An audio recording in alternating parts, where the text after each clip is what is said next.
Oi, pessoal. Não sou muito boa nisso, não, mas vamos tentar hoje, né? Primeira vez. Bom, a gente vai falar um pouquinho hoje sobre a Revolução Russa, né? Então, nós vimos já que a Rússia entrou na Primeira Guerra e que ela saiu em 1917. Então, nós vamos ver primeiro, antes de falar por que ela saiu, né? O que foi a Revolução, a gente vai ver o que aconteceu com a Rússia antes disso. Então, como era o governo da Rússia? A Rússia era um regime ainda absolutista, então ela era ainda uma monarquia, como a gente já estudou, o absolutismo, né? Então, era um regime de império, né? Um czar, que lá em russo, o imperador, a gente fala czar, ou czar, né? O czar russo. Então, nós tínhamos um governo absolutista, e tínhamos também uma sociedade onde a nobreza e o clero usufruíam de privilégios dentro desse governo. Então, a nobreza era dona da maioria das terras e o clero era comandado pela Igreja Ortodoxa. E nós tínhamos 80% da população vivendo no campo, ainda em regime de servidão. A Rússia tinha poucas indústrias, então por volta de 1880, 1890, ela passava por um processo de industrialização. Então, a gente, comparando ela com as outras potências europeias, a gente percebe que ela estava atrasada, né, no processo de industrialização. Quando eles já estavam lá na corrida imperialista, que a gente estudou, a Rússia estava num processo ainda de industrialização. Como a Rússia é um país muito grande, mesmo iniciando esse processo de industrialização, eles não conseguiam produzir tudo que eles necessitavam. Então, por isso, a Rússia ainda era um país basicamente agrícola e dependia da importação dos produtos industrializados, né? Exportava os produtos agrícolas e importava os industrializados. O que a gente percebe, então? Que ela dependia desse comércio com as grandes potências, principalmente a Inglaterra e a França, até por isso a parceria dela com as duas durante a guerra, né? A Primeira Guerra. Por isso ficou do lado das duas. Bom, aí então a gente pode concluir que a Rússia, comparada com a política e a economia dos outros países, ela estava atrasada. Como a gente viu, ela entrou na guerra devido a uma questão de interesse, né, na região balcânica. Então, houve ali a disputa pela região da Bósnia e Herzegovina e ela entrou em defesa da Sérvia, então foi um dos primeiros países a entrar na guerra. Mas antes dela entrar, o Nicolau II, que era o imperador que estava governando na época, ele enfrentou uma revolução, uma grande manifestação popular, em 1905. Alguns anos antes, em 1898, tinha sido criado na Rússia o Partido Operário Social, né, Democrata, que seria o partido influenciado pelas ideias comunistas. Então, vocês viram aí no livro de vocês que tem algumas ideias sobre o comunismo, o anarquismo. Então, são ideias que estavam florindo na época dentro da Europa, né, estavam crescendo nesse período dentro da Europa. E aí, então, inspirado nas ideias do socialismo de Marx, de Engels, e eles vão fundar um partido para defender o interesse dos trabalhadores, dos operários, né, e que não tinham jornada de trabalho, né, que não tinham salários dignos, então não tinham descanso semanal, todo aquele direitos trabalhistas que a gente tem nos dias de hoje não existiam dentro da Rússia, né, ela tinha acabado de viver uma revolução industrial. Bom, e aí, então, se manifestando contra o regime absolutista do czar Nicolau II, nós vamos ter uma manifestação popular em 1905. Essa manifestação vai terminar com mais de 1.000 pessoas mortas, então vai ficar conhecido como Domingo Sangrento, né? O Nicolau II vai reagir de forma bem violenta a esse episódio, essa manifestação, e aí ele vai proibir a existência do Partido Comunista, né, o Partido Socialista. Esse partido vai ser colocado na ilegalidade e os líderes vão ser expulsos de lá. Em reação a essa violência, essa forma agressiva com que o Nicolau II reagiu à manifestação contra o seu governo, nós vamos ter uma outra manifestação, dessa vez de soldados marinheiros, que ficou conhecido como Encouraçado de Potemkin, né? Eles capturaram um navio, um encouraçado, ameaçaram, que também sofriam castigos, maus tratos, baixos salários, então também queriam direitos. O Nicolau II vai conseguir também, né, sufocar esse movimento. Só que aí, em resposta a tudo isso, porque o ano de 1905 vai ser um ano bem conturbado para ele tenta reagir de uma forma, tentando implantar um parlamento, um sistema monárquico parlamentarista. Em resposta a tudo isso, ele convoca um parlamento para governar junto com ele. Esse parlamento vai ser chamado de Duma. Duma, em russo, quer dizer o parlamento. Mas, na verdade, continuava sendo uma monarquia, um regime absolutista. Então, seria, no papel, um regime parlamentarista, monárquico parlamentarista, mas na prática ele continuava mandando dentro do parlamento. Bom, ninguém estava satisfeito com Nicolau II, a não ser a nobreza e o alto clero, né? A população de uma forma geral, burguesia, queria liberdade, queria mais autonomia, participação no governo, né?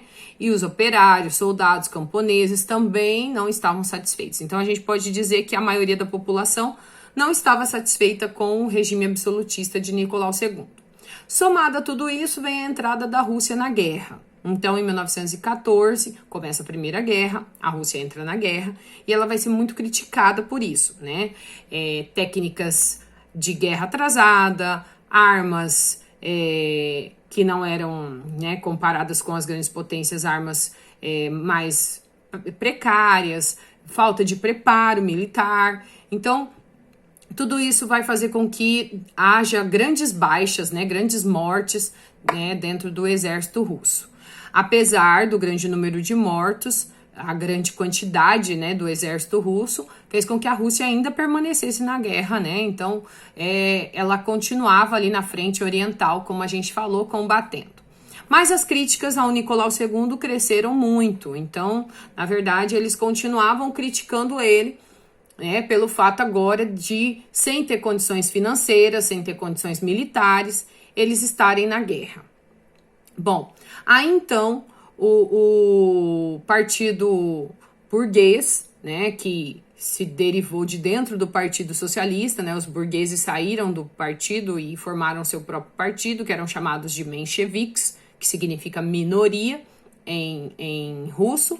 Nós vamos ter a Revolução. Então, a Revolução de 1917, ela se divide em duas. A primeira revolução, a de fevereiro, é a Revolução dos mencheviques. E a segunda revolução, a Revolução de outubro, é a Revolução dos bolcheviques. Então, essa primeira revolução é uma revolução burguesa, aonde a burguesia que vai assumir o comando do governo e vai ser a burguesia, então, que vai derrubar o Nicolau II do poder, tá bom? Bom, então essa revolução vai derrubar o Nicolau II e vai colocar no lugar dele o Kerensky, né? Vai assumir o comando de um governo provisório, tá? Esse governo vai tirar, vai dar a liberdade de expressão, derrubar um regime absolutista e vai dar a liberdade de expressão. Então, eles vão poder ter liberdade de imprensa, vão poder ter direitos, alguns direitos vão ser colocados, alguns direitos trabalhistas, mas mesmo assim não era o que a população desejava. O que eles desejavam era a retirada da Rússia da guerra. Então, na verdade, a insatisfação ainda era muito grande com o governo do governo provisório, o governo burguês, esse governo que se instalou no lugar do Nicolau II. Por isso, o Lenin, que estava fora do país, e outros líderes que também tinham sido, né, exilados, com a liberdade de expressão, com a liberdade política que foi instalada no país, eles voltam para a Rússia e vão assumir, né, a liderança dos bolcheviques, que era então o partido liderado por operários, camponeses, soldados, então um grupo mais popular, né? E o Lenin vai fazer uma grande manifestação, um comício que ficou conhecido como Teses de Abril, e nesse comício, então, ele vai falar sobre o lema dele, né, que é a paz, pão e terra. paz seria a retirada da Rússia da guerra, né? Pão, que seria então comida para as pessoas que passavam fome, necessitados, né? A maioria da população que vivia na miséria. E terra, que seria a reforma agrária, dividir as terras de quem não tinha, né? Poder passar essa terra, então, para que todos pudessem ter acesso a esses bens, a essa terra. Bom, o Lenin, então, vai também usar um slogan que ficou muito popular, que ele disse nesse comício: todo o poder aos sovietes. Os sovietes eram um grupo dentro do partido dos bolcheviques, formado por camponeses, soldados e operários. Então, esse grupo, os sovietes, era o grupo que era a base do partido bolchevique ali, né? Que eram a maioria dentro do bolcheviques. Ele vai usar esse slogan para fortalecer ainda mais o seu poder e fazer com que os sovietes ficassem do lado dele nesse objetivo dele, que era derrubar o poder provisório, né? O governo provisório, e assumir o comando do governo.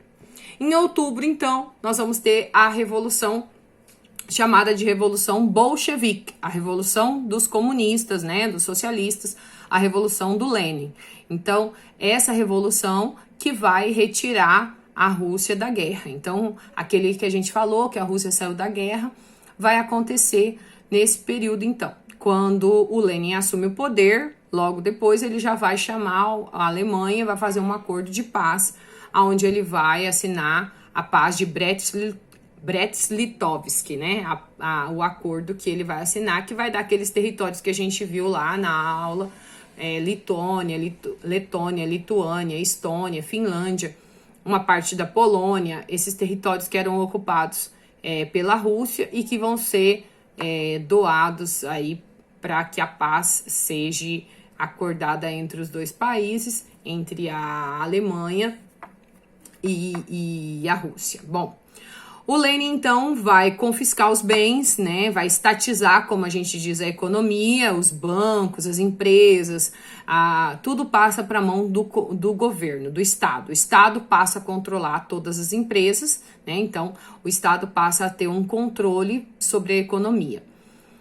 Mas aí vem uma guerra civil. Então, logo depois do acordo de paz e o confisco dos bens e das propriedades, os mencheviques vão reagir e nós vamos ter uma guerra civil. Então, do ano de 1917, finalzinho, 1918, começa, a partir de 18, uma guerra que vai até 1921.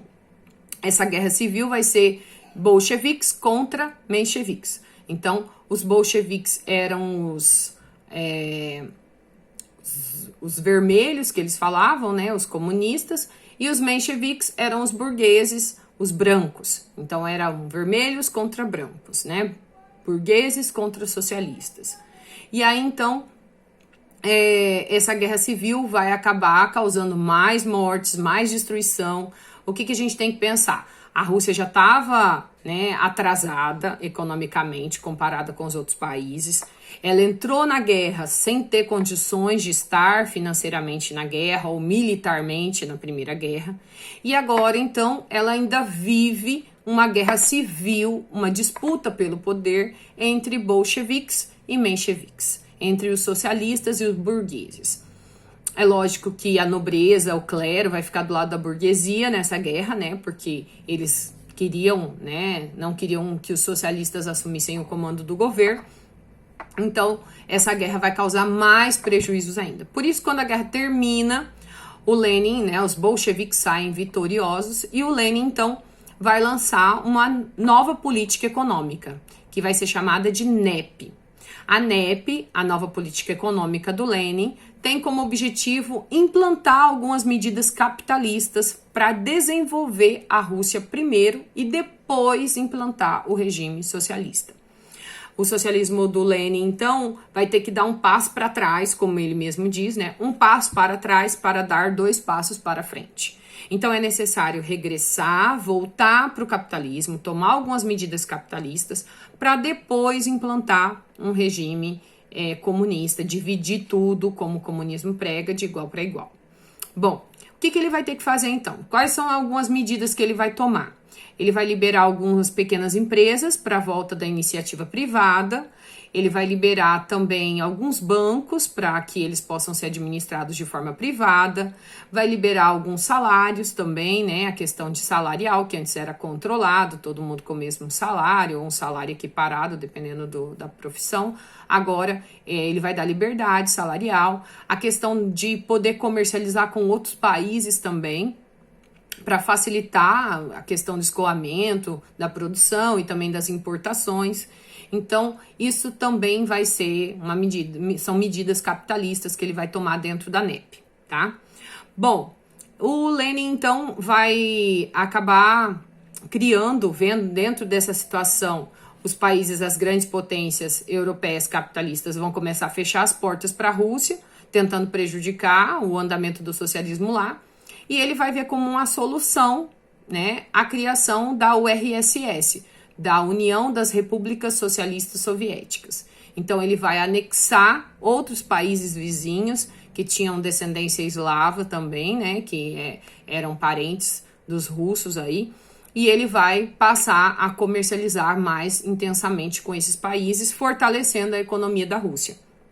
Então, no ano de 1922, dentro dessa nova política econômica dele, ele vai criar a chamada URSS, ou popularmente conhecida como União Soviética, tá? Então, a União Soviética foi criada pelo Lenin, logo depois, né, que terminou essa fase da guerra aí, com o objetivo de comercializar mais intensamente com esses países e fazer com que esses países, então, pudessem escoar a produção dele, eles pudessem também comprar outras mercadorias e isso pudesse tirar a Rússia daquela situação de crise econômica que ela se encontrava depois de tantos conflitos e tantas guerras. Bom, aí então, no ano de 1924, nós vamos ter a morte repentina de Lenin. Quando o Lenin morre, nós vamos ter uma disputa pelo poder entre os dois amigos e parceiros dele nesse processo de revolução, que foi Trotsky e Stalin. O Trotsky e o Stalin vão brigar pelo poder dentro do Partido Comunista. Então, não existia, desde que foi implantado o regime comunista, não existia um outro partido dentro da União Soviética, né, que agora é assim chamada. Então, só existia um partido, que era o Partido Comunista, e os dois eram aliados ali, o braço direito e o braço esquerdo do Lenin. E agora os dois brigam pelo poder, pela sucessão, quem vai governar no lugar dele. O Stalin consegue a maioria do apoio do partido e vai tirar o Trotsky, então vai expulsar o Trotsky da União Soviética e o Trotsky vai ser condenado ao exílio no México. Assim como vários aliados dele também foram expulsos e condenados à morte, né? O Stalin vai assumir o governo e vai iniciar uma perseguição aos que eram oposição a ele. Então, todo mundo que ficou contra ele, né, durante esse processo aí de tomada do poder vai pagar caro por isso. Ele vai perseguir essas pessoas e nós vamos ter milhares de mortos aí, presos, expulsos da União Soviética, tá? Bom, o Stalin então assume o governo e de 1924, depois da morte do Lenin, e vai ficar no poder até a sua morte em 1953. Então, nós vamos ter vários anos aí de ditadura stalinista, vamos ouvir falar bastante do Stalin, né, durante a Segunda Guerra e grande parte da Guerra Fria, vai ser o Stalin quem vai estar no poder dentro da União Soviética. O Stalin vai iniciar um processo de industrialização dentro da União Soviética. Esse processo vai ser chamado de planos quinquenais. Em 5 anos, ele queria transformar a União Soviética numa grande potência econômica. Para isso, ele vai investir muito na mecanização do campo e na indústria de base, tá? Que era o fundamental, né? Que é o fundamental quando se quer começar um processo de industrialização. Então, por isso, ele vai investir, né? Mas, por outro lado, ele vai iniciar um processo de perseguição muito grande aos opositores do seu regime. Então, o governo de Stalin é caracterizado por uma ditadura bem rígida, né? E muitas perseguições e mortes.